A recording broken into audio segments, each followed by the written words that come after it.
कोई डॉक्टर नहीं था, ना कोई एमडी, ना कोई सर्जन, ना कोई एक नर्स थी। और वो उसने और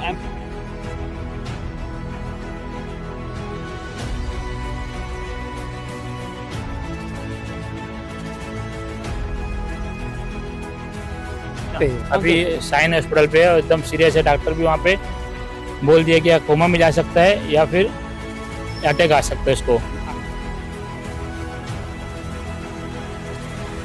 के जो बच्चे जिसकी मौत हुई है, तो वहाँ पे पुलिस ने जब एफआईआर बनाई है तो उसने उस लड़के को ही आरोपी बताई है। और ये बताया गया है कि उसने रैश ड्राइविंग, मतलब है ना, वो रैश ड्राइविंग कर रहा था और इस वजह से जो है उसका एक्सीडेंट हुआ। और एक्सीडेंट होने के बाद मतलब उसकी गाड़ी फिसली, उसके बाद में जाके वो वायर से लपटा। अब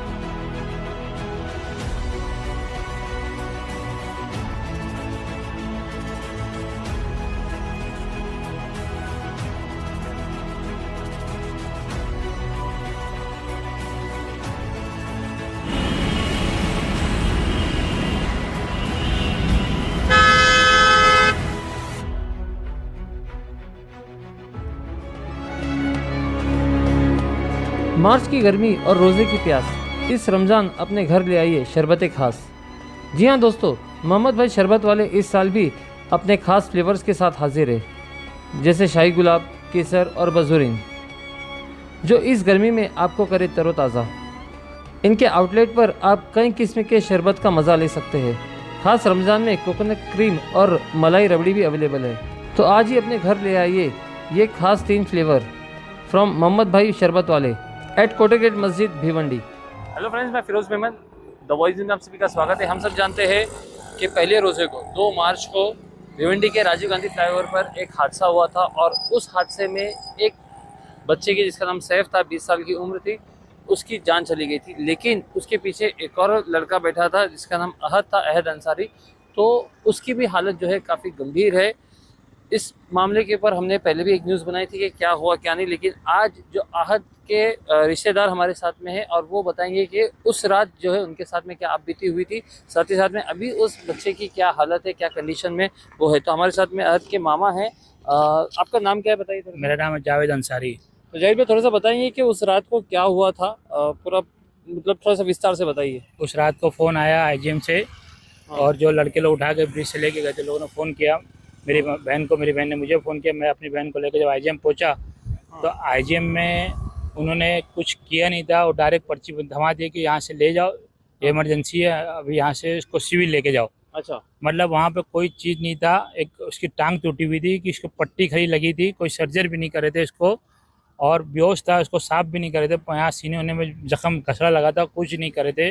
और एम्बुलेंस भी ऐसी चालू एम्बुलेंस दिए थे कि एम्बुलेंस में कोई वो साइड में कोई वो बोलता है ना, वो हेल्पर भी नहीं था। अच्छा, और कोई गया भी नहीं था।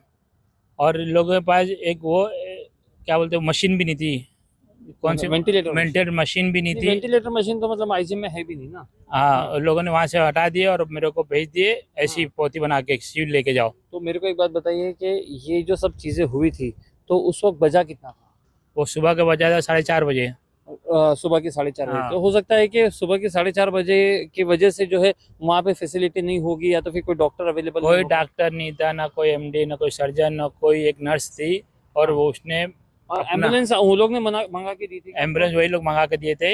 हाँ। और एम्बुलेंस में किसी को भेजे भी नहीं थे ड्राइवर के अलावा। मैं अकेली जान और मेरी एक बहन थी, वो उसमें मैं अपना पकड़ के बैठा हूँ, ग्लूकोज पकड़ाऊँ, मरीज को पकड़ूँ, फिर मेरी बहन को संभालूँ, बाटला पकड़ी हुई है। और वो एम्बुलेंस भी ऐसी कि उछाल उछाल के लेके गया उसमें, और उसकी तबीयत बिगड़ गई। अभी एकदम उसकी हालत एकदम सीरियस है। अभी क्या पोजीशन है, अभी कहाँ पे है? अभी साइन हॉस्पिटल पे है, एकदम सीरियस है। डॉक्टर भी वहाँ पे बोल दिया कि कोमा में जा सकता है या फिर अटैक आ सकता है इसको। आज की डॉक्टर जवाब दे दिया, डॉक्टर जवाब दे दिया आज की तारीख में इसको। अच्छा, उसने बोल दिया कि आज की सीरियस है मामला। अच्छा। मेरा कहना है कि यहाँ आईजीएम में कोई चीज़ ही नहीं थी कि किस बात का हॉस्पिटल है ये, ना कोई सर्जन है, ना एमडी है, कुछ नहीं करे। लोगों ने सीधा उठा के भेज दिए, अच्छा। एक पट्टी तक छोटी सी लगा के भेज दिए। अच्छा, पुलिस के से कुछ आपका ये हुआ है, राब्ता हुआ है कि पुलिस क्या कार्रवाई कर रही है इसके ऊपर, किसकी गलती है क्या है करके? पुलिस से रब्ता हुआ, पुलिस बोली कि एक्सीडेंट अपना ब्रिज पे आई थी, कुछ खास में नहीं बोली। अच्छा, हाँ। और जहाँ पे मैंने प्राइवेट में लेके गया हिल लाइफ में, हाँ, हिल लाइफ वाला तो 5-6 घंटे में इसने 42-45 हज़ार बिल बना दिया। Life hospital. हाँ, अच्छा। उसका समझ में नहीं आया वो किस चीज़ का बिल बना दिया। चलो वेंटिलेटर का 6,000 पोती में था, बेड का 3,000, वो मरीज दवा खा नहीं सकता, उसकी दवा मेडिकल की 20,000 बिल बना दिए। हम लोग ने ना सीटी स्कैन कराए, ना एक्सरे उतारे, ना कुछ करे। वो 5-6 घंटे हॉस्पिटल के रेट्स तो सारे बोर्ड पे लिखे हुए रहते हैं ना। उसने 45,000 रुपये बिल बना दिया। एक डॉक्टर को हम लोग लेके गए थे, हमारे पहचान का है, वो बता रहे थे 10-10 रुपये की चीज़ 300-300 रुपये में लगाया था बिल। 20-20 रुपये की प्राइस चीज़, बढ़ा के हाँ, 20-20 रुपये की चीज़ 600 रुपये में लगाया था। वो तो ऐसा लूट रहा था, गरीब की मजबूरी नहीं समझता कि आदमी रमजान है, मिडिल क्लास के लोग हैं, एकदम आए हैं अपने हिसाब से ले। वो मतलब आपका पूरा कुल मिला के ये कहना है कि एक गरीब को अगर इमरजेंसी में मेडिकल की फैसिलिटी चाहिए, मेडिकल की जरूरत है, तो यहाँ पे भिवंडी के अंदर उपलब्ध नहीं है। यहाँ ये पे, बोलना चाह रहे हैं। हाँ, यहाँ पे प्राइवेट वाले तो अलग छुरी लेके बैठे काटने के लिए, और सरकारी वाले पे तो कुछ है ही नहीं। अच्छा। सरकारी वाले डायरेक्ट अपनी जिम्मेदारी से छोड़ देते हैं मरीज को। अगर सरकारी के टाइम वहाँ पे वेंटिलेटर होता, आईसीयू होता, तो मेरा भांजा अब तक के थोड़ा सेहतमंद होता, होश में आता। अभी तक के वो थोड़ा रिकवर हो चुका होगा। रिकवर हो जाता, मगर अभी तक के वो होश में आ ही नहीं रहे। अच्छा। तो क्या डॉक्टर क्या बोल रहे हैं कि कोमा में जा सकते हैं? कोमा में जा सकता है या अटैक आ सकता है। अच्छा। हाँ, तो अभी आप लोगों का क्या स्टैंड है? मतलब आप लोगों ने किसी की शिकायत की है क्या, किसी को लेकर, या तो फिर आप लोग उसके इलाज के लिए ही दौड़ रहे हैं? हम लोग इलाज के लिए दौड़ रहे हैं। इसको डेली पैसा लग रहा है, क्योंकि सरकारी में भी पैसा लगता है। मेडिकल की दवा, ग्लूकोज, ये वो डेली 4-5 हज़ार रुपये लग ही जाता है उसमें भी। तो दोस्तों, ये आप बीती थी उस रात की। इन लोगों के लिए तो वो क़यामत की रात थी कि जवान बच्चा जो है इस हालत में है, मरने की हालत में। एक की मौत हो चुकी है और दूसरा जो है एकदम ज़िंदगी और मौत के बीच में लड़ रहा है। और ऐसे में अगर किसी तरह की फैसिलिटी नहीं मिलती, किसी तरह की सहायता नहीं मिलती है, तो वाकई में आप सोचो कि एक गरीब परिवार के ऊपर क्या बीतती होगी। तो ये हाल है हमारे भिवंडी की मेडिकल फैसिलिटी का, ये हाल है हमारे भिवंडी के हेल्थ केयर सिस्टम का। तो इसे चाहिए कि जब हम बड़ी बड़ी बातें करते हैं तो उन बातों के अंदर जो है इसको भी शुमार करें कि आगे चल के जो है किसी को इस तरह की तकलीफ़ें ना हो।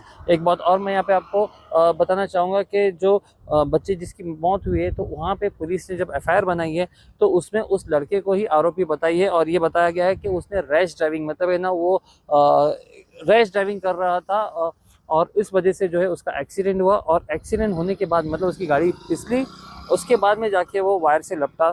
अब बात यहाँ पे सोचने वाली ये है कि वो जो वायर वहाँ पे पड़ा हुआ था तब जाके वो लपटा, तो वो क्यों वहाँ पे पड़ा हुआ था, उसका किसने परमिशन दिया था, महानगर पालिका ने किसको ठेका दिया था, या तो किस ठेकेदार ने जो उसका काम किया था, और कौन सा महानगर पालिका का ऑफिसर था जो उसकी निरीक्षक कर रहा था।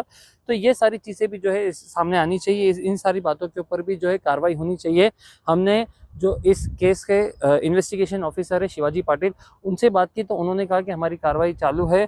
जो रिलायंस इन्फोकॉम का जो ठेकेदार था जिसने वायर लगाया था, केबल लगाया था, हम उसकी जानकारी ले रहे हैं। साथ ही साथ में महानगर पालिका वालों से भी पूछताछ चल रहा है। अगर ये सब बातें सामने आती है तो फिर जाके उन दोनों लड़कों को इंसाफ मिलेगा। एक बात और भी आ रही है कि उसके पास में लाइसेंस नहीं था, वो गाड़ी चला रहा था।